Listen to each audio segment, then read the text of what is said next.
একবার একটি জঙ্গলে এক দ্রুত বানর বাস করত। তার ছিল এক অতুলনীয় চিন্তা ভাবনা করার শক্তি।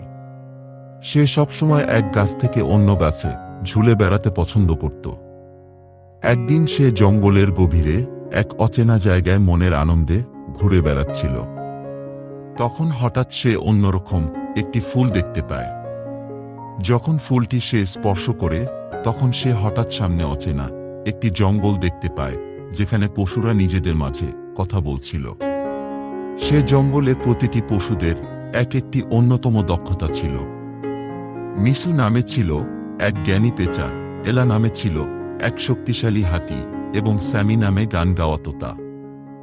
তাদের জঙ্গলে একদল দুষ্ট লোকের বিরুদ্ধে তারা প্রতিবাদ করছিল। নতুন করে এখন তাদের সঙ্গে বানরটিও যোগ দিল। তাদের এ কথা এবং নতুন এক বন্ধুকে নিয়ে নতুন করে শুরু করল তাদের সংগ্রাম। প্রত্যেকে তাদের অনন্য বুদ্ধিমত্তার পরিচয় দিল। মিসুর জ্ঞান, এলার শক্তি আর বানরের দ্রুত চিন্তা করার বুদ্ধি নিয়ে তারা তাদের শত্রুদের জঙ্গল থেকে তাড়িয়ে দিয়ে সমৃদ্ধি ফিরিয়ে আনল। বানরের এমন দক্ষতা দেখে সবাই তার অনেক প্রশংসা ও কৃতজ্ঞতা জ্ঞাপন করল। সবশেষে সে আবেগপূর্ণ স্মৃতির সাথে তার নিজের জঙ্গলে ফিরল।